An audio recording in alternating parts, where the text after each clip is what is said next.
آج آپ کو جو واقعہ سنانا ہے نا وہ ایک ایسا عجیب و غریب واقعہ ہے. زندوں کو مرتے تو سنا تھا, آج ہم قرآن کا واقعہ سنیں گے جس میں 70,000 مردے زندہ ہو گئے. 1000 2000 بھی نہیں, 70,000 مردے. یہ کیسے ہوا تھا؟ حضرت حزقیل علیہ الصلاۃ والسلام, یہ حضرت موسیٰ علیہ الصلاۃ والسلام کے تیسرے خلیفہ ہیں جو منصب نبوت پر سرفراز ہوئے.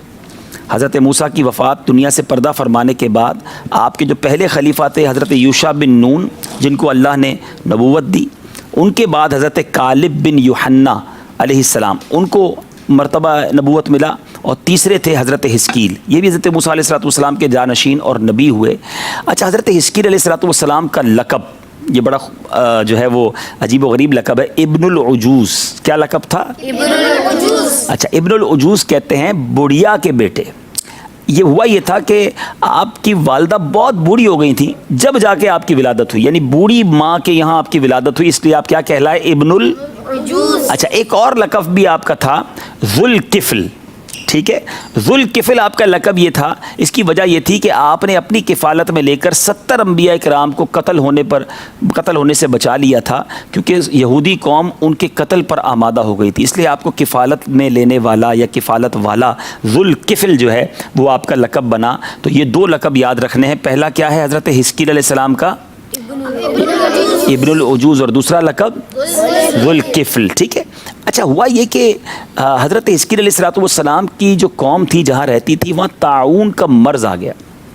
یہ مرض بڑا خطرناک ہوتا ہے, اس میں جسم پر گلٹیاں کہہ لیں یا وہ کیا کہتے ہیں اس کو, بہرحال عجیب عجیب سے یوں سمجھے نشانیاں بن جاتی ہیں, اور اس کے ذریعے انسان بغل کے اندر بھی اس میں گلٹیاں بنتی ہیں اور انسان پھر اس کے بعد عموماً موت کا شکار ہو جاتا ہے. اب تو خیر علاج آ گیا, پہلے یہ بہت زیادہ ہوتا تھا, اور یہ طاعون کا عذاب تو صورت میں بھی کئی قوموں پر نازل ہوا. لیکن اب آپ کی قوم میں جب لوگوں نے دیکھا کہ لوگ اس کی وجہ سے بہت مر رہے ہیں طاعون کی وجہ سے, تو بھاگ کر وہ جنگل میں چھپ گئے. اب اللہ تبارک و تعالیٰ کو یہ حرکت ان کی بڑی ناپسند ہوئی کہ موت کے خوف سے جا کر شہر ہی چھوڑ دیا, کیونکہ موت تو کہیں بھی آ سکتی ہے. تو اللہ تبارک و تعالیٰ نے ایک عذاب کے فرشتے کو جنگل میں بھیجا جس نے بلند آواز سے کہا موتو, یعنی مر جاؤ. صرف اس کی آواز کی ہیبت ایسی تھی کہ بغیر کسی بیماری کے وہ 70,000 افراد مر گئے, سب کے سب موت آ گئی ان کو. اب اس قدر زیادہ 70,000 لاشیں ہوں تو سب کو دفن کیسے کریں گے, کفن کیسے لائیں گے؟ تو اب ان کی لاشیں بالکل بغیر کفن کے میدان میں پڑی رہیں, اور اب ان کی لاشوں سے بدبو آنے لگی, سڑنے لگی. حضرت حزقیل علیہ الصلوۃ والسلام جب کچھ دنوں کے بعد آئے اور اپنی اس قوم کی حالت دیکھی کہ ان کی لاشیں ایسے پڑی ہیں, تو آپ بڑے غمزدہ ہوئے. اللہ کی بارگاہ میں دعا کی, مولا میری قوم کو معاف کر دے, ان سے نادانی ہو گئی, یہ لوگ میرے دکھ سکھ کے شریک تھے, میری قوم ہلاک ہو گئی, میں اکیلا ہی رہ گیا, سب چلے گئے. اللہ کے نبی جو تھے ان کی دعا قبول ہوئی. اللہ تبارک و تعالیٰ نے یہ وحی بھیجی کہ اے حزقیل آپ ان ٹوٹی بکھری ہوئی ہڈیوں کو جمع کیجیے. حضرت حزقیل نے ان ہڈیوں کو جمع کیا. اب کہا کہ اے ہڈیوں, اللہ تم کو حکم فرماتا ہے اکٹھا ہو جاؤ. یہ سن کر وہ بکھری ہڈیاں جو ان میں حرکت ہوئی اور وہ جمع ہونا شروع ہو گئی, ڈھانچے بن گئے, اسکیلیٹن جس کو کہتے ہیں نا, ڈھانچے بن گئے. پھر وہی آئی کہ اے حزقیل آپ فرما دیجئے اے ہڈیوں تم کو اللہ کا حکم ہے گوشت پہن لو. تو اب یہ کلام سنتے ہی فوراً ہڈیوں کے ڈھانچوں پر گوشت پوشت چڑھ گئے. تیسری بار یہ وحی نازل ہوئی کہ اے حزقیل اب یہ کہہ دو کہ اے مردوں اللہ کے حکم سے اٹھ کھڑے ہو جاؤ. ابھی آپ نے یہ فرمایا تھا کہ 70,000 لاشیں جو تھیں وہ کلمہ طیبہ سبحانک اللہم وبحمدک لا الہ الا انت پڑھتے ہوئے یہ سب کھڑے ہو گئے. 70,000 مردے اللہ کے نبی کی دعا سے زندہ ہو گئے, اور یہ دوبارہ اپنے شہر میں جا کر آباد ہو گئے. اپنی عمروں پر زندہ رہے, مگر ایک غلطی کی تھی نا, اللہ کی نافرمانی کی تھی, موت کے خوف سے ملک ہی چھوڑ گئے. تو ان پر ایک نشان باقی رہ گیا. ان لوگوں کی زندگی میں ان کی موت کا ایک نشان یہ باقی رہا کہ ان کی اور ان کی اولاد کی جسموں سے سڑی ہوئی بدبودار لاش کی بدبو آتی تھی. یعنی خود زندہ تھے, خود بھی, اور ان کے بعد ان کی اولاد پر بھی, بلکہ جو کپڑا بھی پہنتے تھے وہ کفن کی صورت کا ہو جاتا تھا. جو بھی لباس پہنتے وہ کفن جیسا ہو جاتا تھا. اور قبر میں جس طرح کفن میلا ہو جاتا ہے, ان کے کفن پر بھی وہ میلا پن جو تھا وہ نمودار ہو جاتا تھا. چنانچہ یہ اثرات، یہ میں بڑی اہم بات کرنے جا رہا ہوں، یہودیوں کی آج بھی ایک نسل ایسی ہے جس میں آج بھی اثرات پائے جاتے ہیں کہ ان کے جسم سے مردار کی بو آتی ہے، سڑی ہوئی لاشوں کی بدبو آتی ہے۔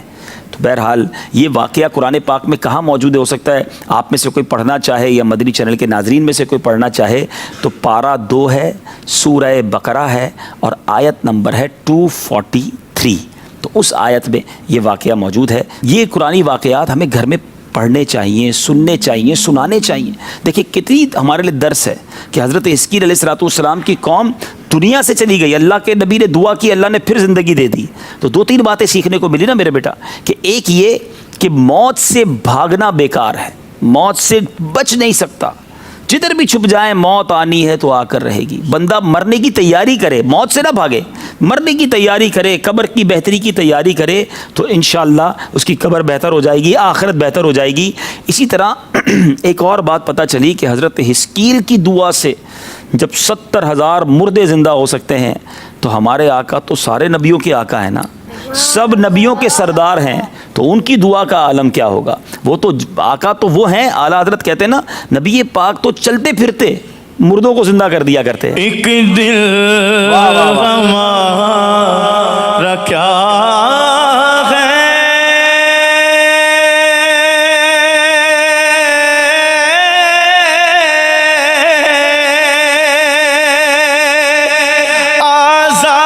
آزار اس کا کتنا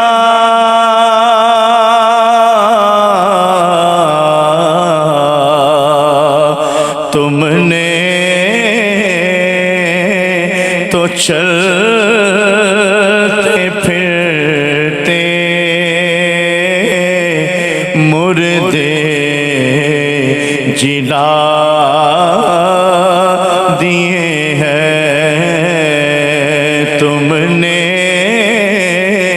تو چلتے پھرتے مردے جلا دیے ہیں۔ یہ جو موت کے ڈر سے اپنے آپ کو ڈرتے رہتے ہیں نا، تو موت کی تیاری کرنی چاہیے۔ ایک بادشاہ تھا جس کا نام تھا عبد الملک بن مروان، اس کے ملک میں بھی وبا پھیلی طاعون کی، بڑا ڈر گیا۔ اب وہ گھوڑے پر بیٹھنے لگا، کہتا ہے میں زمین پہ پاؤں ہی نہیں رکھوں گا، پاؤں رکھوں گا تو وبا آ جائے گی۔ گھوڑے پر ہی سوتا تھا، موت کے خوف سے گھوڑے پر ہی زندگی گزارنے لگا۔ تو ایک رات اسے نیند نہیں آئی، اس نے اپنے کسی خادم سے کہا کوئی واقعہ سناؤ۔ کہا حضور ایک واقعہ سناتا ہوں آپ۔ کہانی یہ ہے کہ ایک لومڑی تھی اور اس کی شیر سے دوستی تھی۔ تو ایک بار ایک عقاب جو ہے اس نے لومڑی پر جھپٹا مارا، تو وہ شیر کے پاس گئی، شیر نے کہا میری پیٹھ پر بیٹھ جاؤ، دیکھتا ہوں کون تمہیں پکڑتا ہے۔ تو اب سارے جو دیگر حملہ کرنے والے زمینی جانور تھے وہ تو بھاگ گئے کہ شیر سے کیسے نپٹے گئے، لیکن عقاب جو ہے اوپر سے پھر آیا اور لومڑی کو اٹھا کر لے گیا۔ تو لومڑی چیخنے لگی کہ شیر آپ کے ہوتے ہوئے مجھے عقاب لے جا رہا ہے۔ تو شیر نے کہا کہ زمینی درندوں سے تو میں تمہیں بچا سکتا ہوں، آسمانی بلاؤں سے میں تمہیں نہیں بچا سکتا۔ تو پتہ چلا کہ ہم کتنا ہی انتظام کیوں نہ کر لیں، جب کوئی قدرت میں ہماری تقدیر میں کوئی چیز لکھی ہے، وقت آ گیا موت کا تو پھر ہو کر رہے گی۔ تو ہمیں موت سے بھاگنے کی بجائے موت کی تیاری کریں، اچھے اعمال کریں کہ اچھی موت آ جائے، کلمے والی موت آ جائے، قبر ہماری جنت کا باغ بن جائے۔ تو عاشق رسول جو ہے نا وہ موت سے ڈرتے نہیں ہیں، بلکہ وہ تو نبی پاک علیہ الصلوۃ والسلام، موت تو مومن کے لیے تحفہ کہا گیا نا۔ ہمیں مرنے کے بعد پتہ ہے کیا ملے گا؟ اعلیٰ حضرت کہتے ہیں نا جان دے دو وعدہ دیدار پر، جان دے دو وعدہ دیدار پر، نقد اپنا دام ہو ہی جائے گا۔ ہمیں تو نبی پاک کا دیدار نصیب ہو